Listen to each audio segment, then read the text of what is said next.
All of the many notifications, emails, Slack messages, back-to-back meetings, I think this pretty much forms what our current world of work is known for today. Everything just feels urgent. Everything demands our attention, and somehow, in the midst of all this, we're still expected to produce thoughtful, strategic, high-level work amidst this plenty interruption.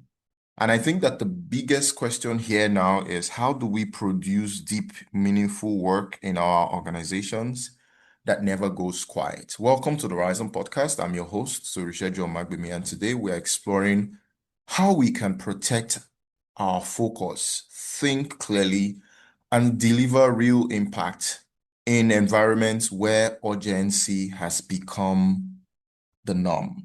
And joining us today to discuss this is Enene. Enene is an international development professional with over 23 years experience building governance structures, shaping strategy, and delivering impact. She specializes in strategic communication, policy advocacy, and organizational learning, and is deeply committed to addressing the root causes of poverty through effective, sustainable solutions. Welcome to the Rhizome Podcast, Enene. Thank you very much for having me, Torisha. It's great to be with you today. Thank you. It's all our pleasure. So we'll dive straight into the conversation. Let's take a bit, let's do some background setting so that we have a basis that we can discuss every other thing that would follow. It was quite interesting to learn from a Microsoft Work Trend Index, which showed that employees are interrupted every 2 minutes on average during the workday. Email volume has increased dramatically over the past decade as well. And of course, meeting time has nearly tripled, especially post the pandemic. So why do you think that urgency has become the defining feature of modern work? Over to you, Enene. It's a great question. And one of the reasons I look forward to this podcast is because of this topic, to be honest. I don't know that a lot of professionals do a great job of doing focused work. So you call it deep work, I call it focused work. I think that urgency has always been with us. But obviously, the more digital, the more technologically advanced we become, the worse it has become. It's almost like we're at a stage of hyper urgency. Mm, And that study brings to light, something very interesting. And it takes me back to earlier in the day, right? So if we think about how work was 10 years ago, um, I believe that people were interrupted just as much. The difference is that it was almost, I would say, most of the interruption was in person. These days, a lot of us work remotely, even if it is only some of the time. So it's difficult to find an organization these days, especially in this space, in the development space, where mm, it's not some kind of hybrid arrangement in terms of how work is delivered. Um, so I think that urgency is going to continue to increase. We are going to have to think about better ways, hacks, if you would like it, for us to figure out how we right. can do deep work. Mm. I, I, Um, I think, and if you, I would like to go into why, yeah, why that's we okay, have so please. much, why we have so much of that. I think that corporate culture, generally speaking, Yes. prioritizes or rewards activity. The Mm, person who looks busiest, somehow, even if it's unconsciously, appears to be the most productive. So people are going to do what they are rewarded for, even if it's not the most useful thing for the organization. People are going to appear to be busy. And if we say like 70% of a team are prioritizing not only being productive, but also appearing to be busy, then you're going to have a situation where urgency is going to be really high, without understanding that that's not necessarily the best thing for productivity. And if you think about how people deal with something that has become a norm, a lot of people don't Mm. question the norm. Yes. So I think that if we want to deal with this, then we are going to need to have people who have influence within organizations who question the norm and make us reflect on why do we treat everything as urgent and what really is urgent, so that we can focus on the things that are urgent, so that there can be some prioritization of the Mm. actually urgent things, and we can deprioritize without guilt and without consequence the things that are not actually urgent. Thank you very much. And then I think that's a very good way to actually start the conversation. Um, yeah, I mean, you've alluded to the fact that there is a cultural nuance here. And then we've grown over the years to just to take your words, people who do more of what is rewarded. If not, I'm not sure that's exactly how you said it, but that's what you meant. So let's take a step back. If we look before this hyper digital era, and I think you started speaking to this at the beginning, what did deep work, as you would call it, look like as at the time? Or is this just a case of, are we even imagining that there was deep work then and there wasn't? Or are we, doing the reverse? Are we thinking, oh, we're too busy and it has always been the case? So what are your thoughts on that? Mm. So I think I touched a little bit on it. I don't think that there was, let me put it this way. If we look back, yes, we've become more, I don't want to say chaotic, but urgency has ramped up Mm, because there are more channels with which to reach people, right? So think about it. If you can get to someone outside of working hours, which you can do now very easily, yes. right?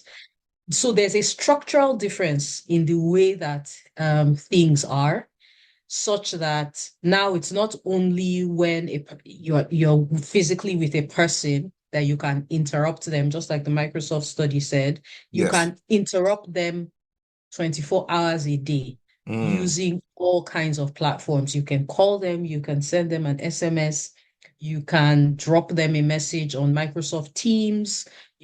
I mean, you can email them, you can schedule an email to drop mhm. at 5 a.m. so that it's the Right. first thing that gets to them. So there are Right. just so many channels right now.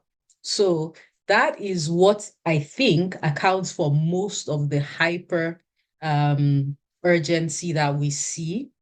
And I think that before the digital era, it was limited to in person. But I think there's Mm, good news here as well, mm, because it's easier, and I'm going to whisper this part, it's easier to ignore a person who is not in front of you than it is to ignore a person who's standing right there. mm, And I actually remember, when I was much younger in my career, I had a role where I was kind of like assistant to the CEO, sort of like a chief of staff type position. mm. And so you can imagine that I did a lot of things to support her work. Right. I sat in almost all the high level meetings, and all of those meetings generated work for my boss, which meant it generated work for me. Mm-hmm. And then, of course, I had my own role supporting the rest of the management team in Mm-hmm. addition to that. And people used to tap me for everything. In addition to that, once was it a month or a quarter? I can't remember.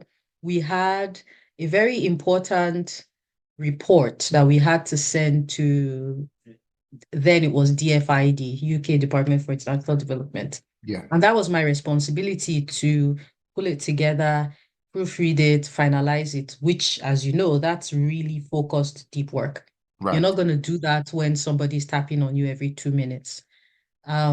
And this was before working from home was a thing. Anything, yeah. But I remember that my boss at the time, a morning when I had worked all night on that report, and then I was going to come straight into the office, we had a meeting, and I had wanted to ask her if I could work from home.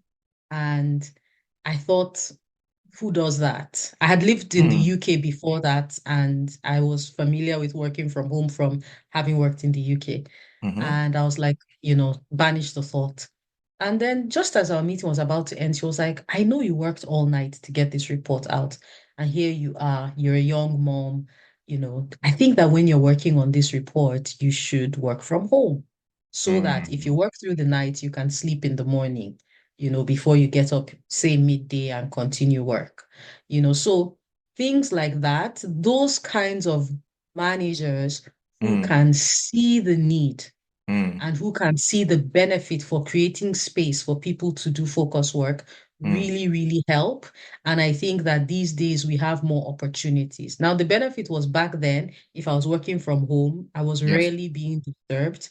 Mm-hmm. Today, you'll be working from home, you'll be working from another continent, and it does not limit how much people can Interruptions. reach out to you and interrupt you. But like I said, the difference is that we need a lot more discipline, hacks, tricks, that people should apply, professionals should apply, so that you are less likely going to be distracted from Mm, the important, focused work that is also urgent, so that the ones that are unimportant and yet cosplaying as urgent can take a back seat. right. So, I mean, I think this is somewhat let's look at it from an optimistic point, a double-edged sword, because Mm, as much as we are able to expand our communication channels, which means it's easier to now reach out to others, reach out to ourselves, it's easier to collaborate.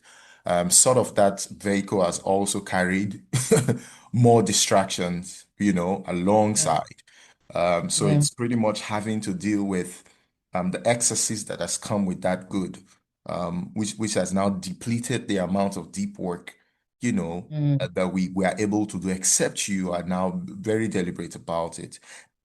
And let us look at the big picture in terms of the impact, from your perspective. What does this constant interruption do to our cognitive capacity? Not just, about the single day impact, but over months, over years. What do you think, from your experience, how big an impact do you think this can be for longer period over? mm. Constant interruption and cognitive capacity. So, to produce focused work, what really happens in the brain, right? What Hmm. actually happens is that we have something called working memory, right? And to do a task, let's assume it is producing a strategy document, right? Hmm. You're actually going to work with the working memory that you have on the context that you are working on. So you're Mm, going to have to draw on that. And every time you switch your context, mm, then the working memory that applies is different, absolutely. right? Right. If I were developing an organizational strategy for Rhizome, there's a specific context to the work that you do, to the issues in the organization, to the Yes. goals that you have. It's completely different from if I were working on a newsletter for my organization, right? Right. So every time we switch between multiple tasks, which is one of the biggest reasons why focus work is not happening, at least not to the quality that it should, is that we keep switching between many different tasks throughout Mm, the day. We check our mm, phone for messages, we hmm. respond to an email, we pick up that strategy that we're working on, somebody shouts out to us from across the hall. We just keep switching multiple times. So, it's going to mean that you are constantly pulling together working memory, dissipating it, pulling together another one. So your Hmm. thinking is not going to go deep. because you're not staying in that specific context long enough. Right. And if you're not going deep, then how much of innovation and creativity are you bringing to bear? Because Mm. shallow thinking doesn't get to the point where you can make those interesting connections that actually work, right? Right. And then you yourself get kind of tired, right? It causes some kind of mental fatigue for the professional. Mm. So you want to be able to think deeper. You want to be able to think deep enough so that creative and innovative connections occur to you. And then you want to do that to the point that you enter flow state, Mm. where to be honest, work becomes fun. You Right. lose track of time, and the quality of the work is essentially the best you can produce with the capacity that you have. So I think it's costing us quality, um, and it's costing us um, progress in the sense Mm. that you keep treading the same water Mm. as opposed to leaps that take you 2, 3 steps ahead with one job. Mm. So yeah, I mean it's really my pet peeve professionally. And I remember that in the last full-time role I had, I led a team at DAI. Okay. And you know that question that they ask you at job interviews. This was back in 2018, 2019. And they asked that typical question, like, what's your weakness? Yes. So what's your weakness as a professional? Mhm. And this was the answer that I gave. It was literally, this issue. I said, look, I'm at the stage in my career where I want to develop meaningful solutions Mm. to real organizational issues, and that requires a lot of deep, quiet, focused work. Mm. Um, However, we have hundreds of meetings a week. You have a lot of collaborative work sessions. Mm-hmm. You have emails dropping all the time, and that distracts from it. So it's really, how do you balance? That was what I said was my something that Yeah. I'm trying to figure out. How much do I balance my quiet, lock myself in a room so I can get some focus work done with doing the more visible Yes. managerial type tasks, Yes. that are more rewarded, but to be honest, don't move the needle Right. as much. So yeah, we pay for it with shallower thinking, less creativity, and we never get into flow state. So, Yeah. the work doesn't become fun. I mean, the impacts are severe from what you've shared, and I think I'm not sure anyone will argue that the facts are there, you know. And let us look at this something already. I mean, from the beginning, you started touching on most of the things that we've planned to touch on as part of the full conversation, and one of it is the cultural dynamics to this, right? So a number Mm, of people feel they cannot disconnect because responsiveness is tied to performance. So people tie performance to those who they see on their faces. They are active, regardless of if all of those activities is producing meaningful work. So how can mm, individuals balance availability? Because if your organizational culture um, prioritizes or acknowledges or rewards busyness and mhm, being responsive, you and all of that stuff, how can then, if you find yourself in that situation, balance availability with protected focus time? Over to you. mm. Well, and you talked about culture, organizational culture, but it also speaks to thinking styles or people's cognitive models or people's personality, if you would Mm. say. So I think that people who notice this, and it's like someone like me, and I guess someone like you, for whom it is an actual ongoing pet peeve. Mm-hmm. There's something about the way that our minds work. where we really do value depth and Mm-hmm. quality, right? Not everybody is going to experience this to the same degree. Now, I think that one of the ways that you can balance your availability to respond to those visible priorities, along with the need to protect some focus time for deep work, um, is I would say if you're in that kind of culture, then make your focus time visible.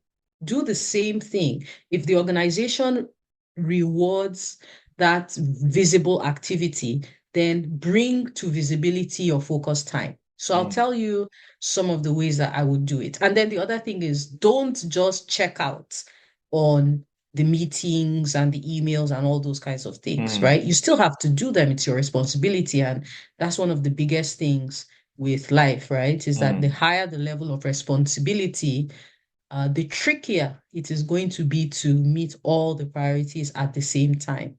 So I think that allocate your time. I had my own kind of like ratio of how much time I was willing to give to these visible, urgent things and how much time I was going to protect for my focus time. And what I would do is I would block it in my Outlook. So well ahead of the week. So I would usually do it a month in advance. I would just go in and block time in my calendar before anybody puts anything in my calendar. So if I'm Right. working on a strategy, I'll put it in there. If I'm developing a concept note, I'll put it. I would just block chunks of time.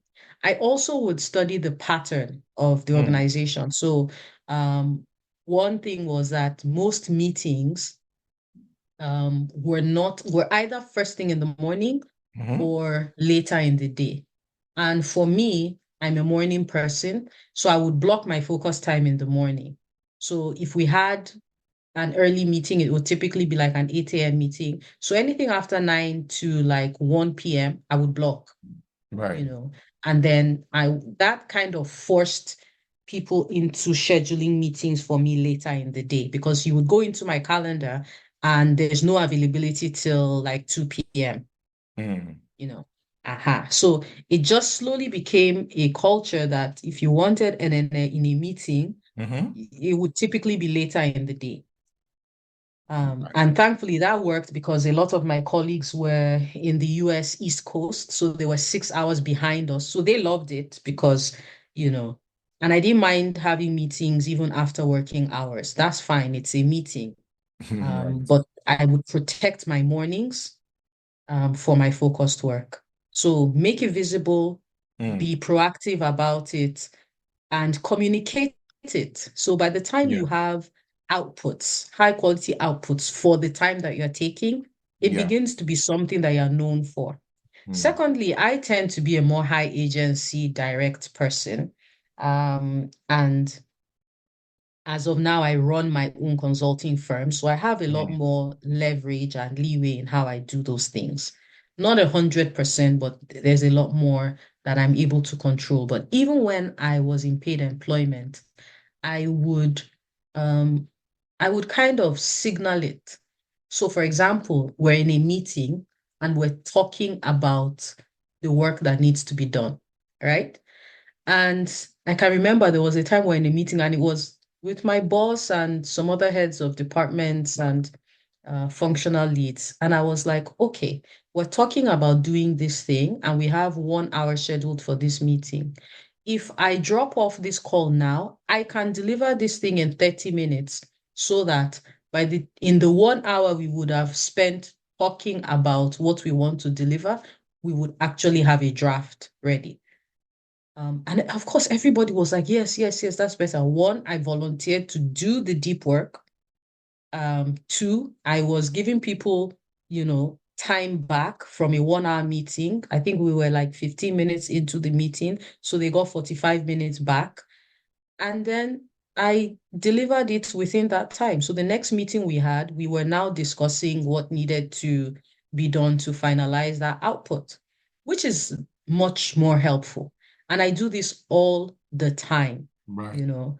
So even if it is someone else's responsibility, if we're having a meeting, I'll be like, okay, so this is what I want you to do, this. Do you have any questions? We have 30 minutes left in this meeting. Do you want Mhm. to use the remaining 30 minutes to just get on with this thing? There's no reason for us to stay on the meeting, on the call if you could be doing something more productive. So I Absolutely. as a leader, Mm, generally prioritize outputs as opposed to activity, you know. right.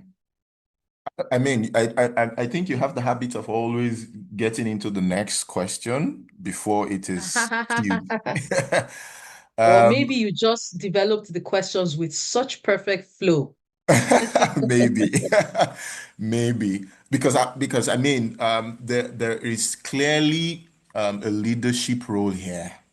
If not for any, providing or creating that environment that would rather support deep work rather than contribute to the noise. You've practically shared what you do as a leader, but if you don't mind, are there any other specific roles you think leaders should play in protecting their team's focus rather than, contributing to the noise? Mm, mm.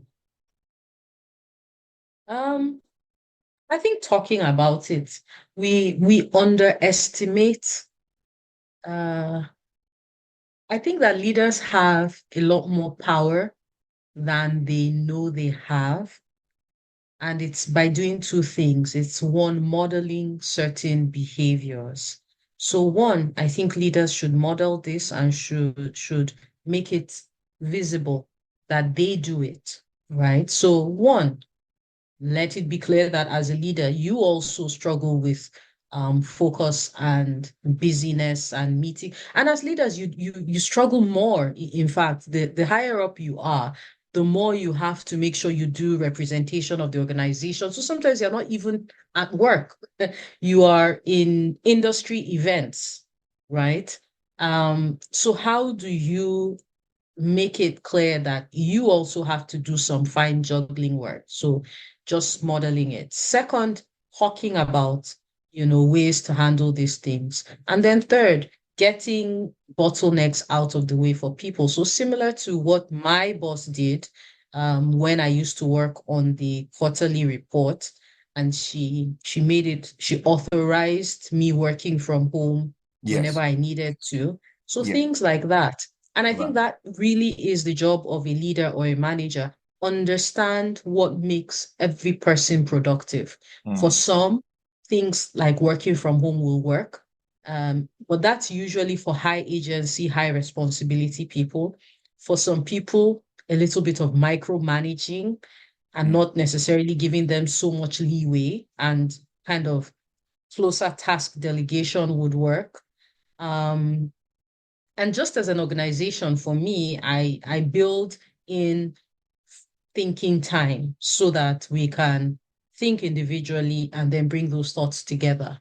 Um, mm, I'm not going to reward constant responsiveness if there is no thoughtful outputs that come mm, out of it.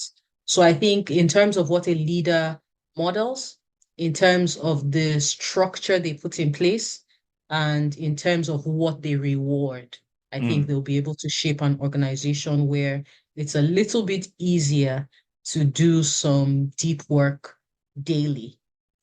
Because there are places where you almost cannot find an hour within the Right. day to do that. And I think that Right. there are seasons Hmm. when you are not going to find it, and there are seasons when you can find it too. So also just understand the rhythm of the Right. organization. Yeah, the times and the seasons. Thank you very much. And then you've shared very practical perspectives, I mean, to this subject, especially just using some of your experience. And I think it makes it resonate better.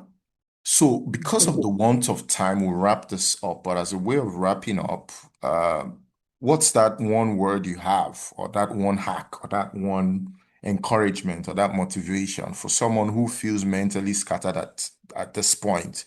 Nothing is just going well because they're having to battle with all of these distractions and all of these interruptions and all of this, plenty things just juggling and struggling for their time and of course that has resulted in depleted, focused work. What's that one thing you have to say to them? Maybe a motivation, maybe an encouragement. What's that one thing? Over. Hmm. Deep work is not a luxury. Mm, We tend to think that a person who can afford to lock themselves up for 4 hours in a day working on something quietly is not stressed or is not hardworking. mm, Um, yeah, so and I think so just changing our mindsets around why quiet, focused, deep work is not a luxury. In every organization, a lot of the mileage, the impact, the resilience of the organization depends on how often professionals are able to do deep work. So stop thinking about it as a luxury and create time for it.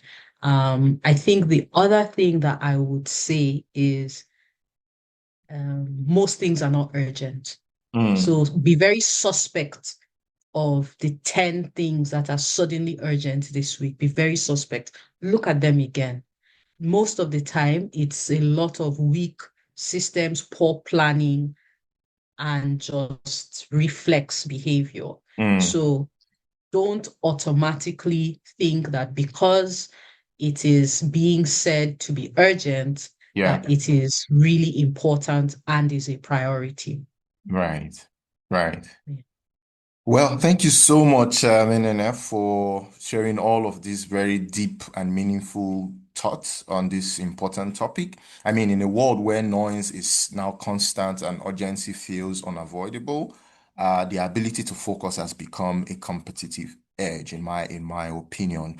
For me, the takeaway from today's conversation is that make your deep work visible. I think that struck me, because Mm, we can agree if you have had the privilege to work in different contexts, you would see that visibility is a key thing. I mean, impression matters in today's workplace. mhm, mhm. So if your challenge has always been when I do deep work because of the nature of deep work, you go into that quiet, that silent space, and you think, okay, that's just sort of shaped and designed against me. Maybe what you want to do is to make your deep work visible. You want to be proactive about deep work and also communicate it. So I think that's a key takeaway.